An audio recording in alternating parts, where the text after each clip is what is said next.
दोस्तों,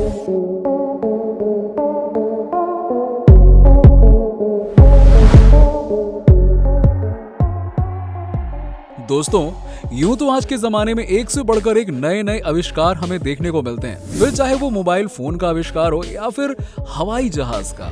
सभी एक से बढ़कर एक आविष्कार हैं। ऐसा ही कुछ हमें देखने को मिलता है जब हम आए दिन सड़कों से गुजरते हैं। बड़े बड़े पुल, पानी के डैम हमें ये सोचने पर मजबूर कर देते हैं कि भाई आखिर ये इतना सब कुछ बनाया तो बनाया कैसे यार, क्यों, है ना। और इनमें भी अगर हम ऐसे बड़े बड़े पानी के ऊपर बने पुल को देख लें तो फिर तो क्या ही कहने। इतने बड़े बड़े हैरान कर देने वाली आकृति वाले ब्रिज को देखकर आपके मन में भी ख्याल तो आया ही होगा दोस्तों कि आखिर ये बनाया तो बनाया कैसे यार।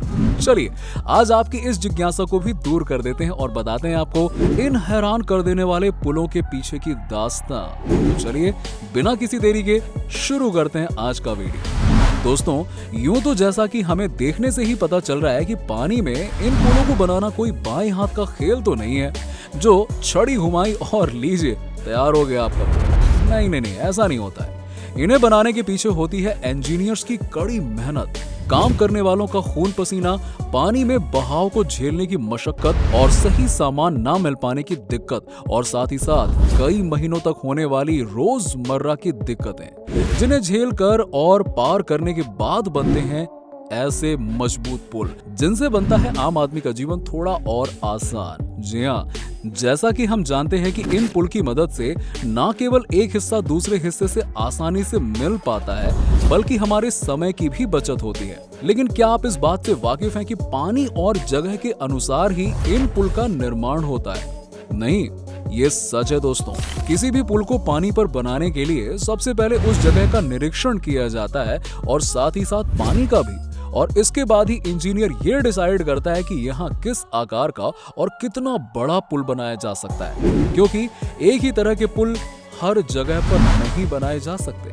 बात करें अगर इनके प्रकार की तो बीम ब्रिज, सस्पेंशन ब्रिज और आर्च ब्रिज इनमें से एक है। आपको जानकर हैरानी होगी कि पानी पर बने ये पुल तब तक ही अपने ऊपर पड़ने वाले भार को झेल सकते हैं जब तक कि उस पर पड़ा रहा भार किसी भी तरीके से धरती में प्रवेश कर रहा हो।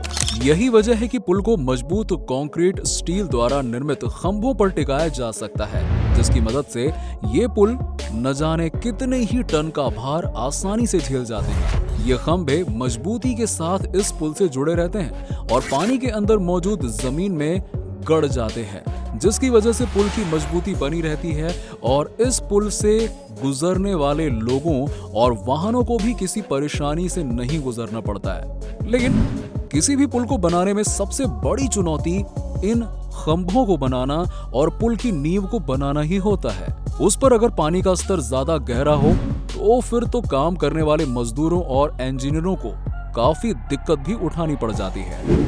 इस नींव को मजबूत बनाने की शुरुआत होती है नक्शे से। जी हाँ, इंजीनियर्स मिलकर बनाते हैं एक नक्शा।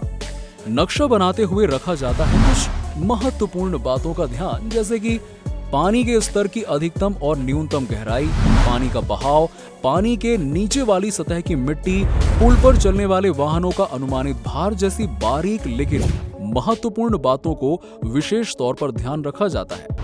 दोस्तों, इसके बाद बारी आती है पुल के नींव के प्रकारों की।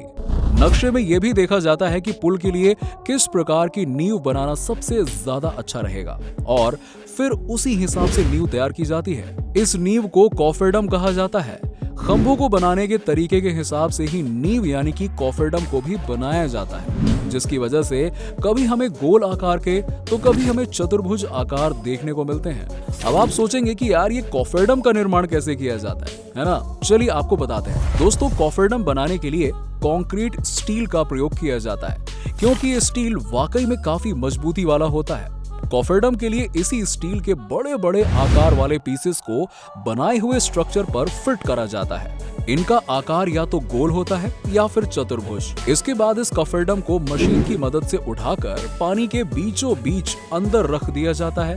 फिर इंतजार किया जाता है कॉफेडम के सेट होने का। जिसके बाद मोटर की मदद से इसमें गए पानी को बाहर निकाल दिया जाता है और फिर इस कोफरडम के अंदर बचती है सूखी हुई जगह और इसी जगह के अंदर शुरू किया जाता है खंभे बनाने का और इसे सेट करने का काम। जी हाँ, जिसे बनाने के लिए काफी सारे मजदूर काम करते हैं। लेकिन दोस्तों, एक बात जिस पर आपको ध्यान देने की जरूरत है वो ये कि हर जगह इस तरह से काम नहीं किया जाता है। जहां पानी का स्तर ज्यादा होता है वहां किसी और तरह से पिलर्स को रखा जाता है। उन्हें अंदर सेट करने के लिए सबसे पहले पानी के अंदर मजबूत सतह को ढूंढा जाता है और वहां ये खंभे लगाए जाते हैं। ऐसा करने के लिए कभी कभी बड़ी बड़ी मशीनों की मदद लेनी पड़ती है, जिनकी मदद से गहरे गड्ढे किए जाते हैं। फिर इनमें से बड़े बड़े पाइप और मोटर को डाल दिया जाता है और उनमें भरा पानी बाहर निकाल लिया जाता है। कभी कभी आपत्तिजनक स्थिति आने पर बैकअप पंप्स का भी इस्तेमाल किया जाता है और पानी निकालने में उनकी मदद ली जाती है। उसके बाद बारी आती है खंभों के ऊपर रोड बनाने की। कभी कभी दो बड़े बड़े खंभों को जोड़कर एक खंभा तैयार किया जाता है, जिससे कि मजबूती बनी रहे। और क्या, फिर एक एक करके उन खंभों को कुछ दूरी पर रख दिया जाता है और उनके ऊपर सड़क बनाने का काम शुरू कर दिया जाता है। आपको बता दें कि पुल बनाते समय आधे से ज्यादा काम कारखानों में ही होता है। ऐसा इसलिए होता है क्योंकि इन पुल के निर्माण कार्य में लगने वाला हर एक सामान अलग अलग तरीके और जगह से बनवाना पड़ता है, जिसके लिए बड़े बड़े कारखानों में कॉन्ट्रैक्ट्स दिए जाते हैं। कॉन्ट्रैक्ट्स मिलने के बाद कारखाने पुल निर्माण में उपयोग होने वाले सामानों को बड़े ही एहतियात से बनाने का काम शुरू कर देते हैं और वहां से तैयार होकर इस सामान को पुल के निर्माण के लिए लाया जाता है और फिर इसे इस्तेमाल किया जाता है। इन बड़े बड़े ब्लॉक्स को लाने के लिए बड़े बड़े जहाजों का भी इस्तेमाल होता है। वहां ले जाने के बाद इनको मशीन और शिप की मदद से निर्धारित जगह पर रखा जाता है। कभी कभी तो इन्हें फ्लोट करने वाली मशीन के साथ ही पानी के एंड में उतार दिया जाता है और फिर जब ये पानी के अंदर जाकर अच्छे तरीके से सेट हो जाते हैं, इसके बाद इन मशीनों को एहतियात के साथ पानी से बाहर निकाल लिया जाता है और फिर धीरे धीरे पुल के निर्माण कार्य को आगे बढ़ाया जाता है। ये काम जितना सुनने में खतरनाक लग रहा है ना, यकीन मानिए उतना ही करने में भी है। इसलिए इस तरह के पुल बनाने के लिए काफी टैलेंटेड लोगों की टीम को ही नियुक्त किया जाता है। इसकी एक वजह यह भी है कि काम अगर सही तरीके से नहीं हुआ और पुल बनते समय कोई गलती हुई ना गलती से भी, तो न जाने कितने ही लोगों की जान मुश्किल में पड़ सकती है। इसके अलावा पानी के अंदर सुरंग का भी निर्माण किया जाता है, जिसके लिए प्रयोग की जाती है टनल बोरिंग मशीन, जो मॉल्स नाम से भी जानी जाती है। इसकी कीमत करोड़ों में होती है और ये मशीन पानी में टनल बनाने में समय भी काफी लेती है। दोस्तों, यही वजह है कि इस पुल के लिए सुपर तकनीक वाले टूल्स और अनुभवी लोग चाहिए होते हैं। इसका एक जीता जागता नमूना हमारे देश में भी मौजूद है। जी हाँ दोस्तों, ये 5 किलोमीटर से भी लंबा पुल है जो पानी के ऊपर बना है और ये मुंबई में है। इसका नाम है बांद्रा वर्ली सी लिंक, जिसे बनाने में 11 साल का समय लगा था और लागत थी 2.25 लाख करोड़। हालांकि इतने सारे पैसे लगने के पीछे की वजह तो आप समझ ही सकते हैं दोस्तों। इतना समय और लागत लगने के बावजूद भी कई ऐसे किस्से सामने आए हैं जब ये प्रोजेक्ट्स फेल हो गए और भारी मात्रा में जान और माल की हानि हुई। इसलिए इन पुल को बनाते समय एक एक छोटी से छोटी चीज को भी बड़ी बारीकी से ध्यान में रखना पड़ता है, ताकि आने वाले समय में एक छोटी सी भी भूल जानलेवा साबित न हो जाए। इसीलिए इनके लिए तैयार होती है एक अनुभवी टीम, जिसके हर एक व्यक्ति को होता है सालों का अनुभव और जानकारी, और फिर उनका हर दिन उस पुल के लगाने के लिए ही निकलता है और उसी के साथ खत्म भी हो जाता है। यही तो है इनकी मेहनत। तो दोस्तों, ये था हमारा आज का वीडियो, जिससे हमने आपको रूबरू करवाया कि पानी के ऊपर पुल बनाने की प्रक्रिया क्या होती है।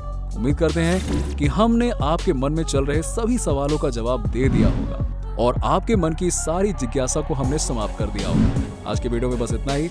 अगर हमारे वीडियो को आप फेसबुक पर देख रहे हैं तो हमारे पेज इनसाइट हिंदी को फॉलो करें, या फिर यूट्यूब पर देख रहे हैं तो चैनल को सब्सक्राइब करें। बेल आइकन जरूर दबा लीजिएगा। आपको आज के वीडियो में कैसा लगा हमें नीचे कमेंट करके जरूर बताइए। मिलते हैं आपसे अगले वीडियो में एक नए और मजेदार टॉपिक के साथ। तब तक के लिए ख्याल रखिए।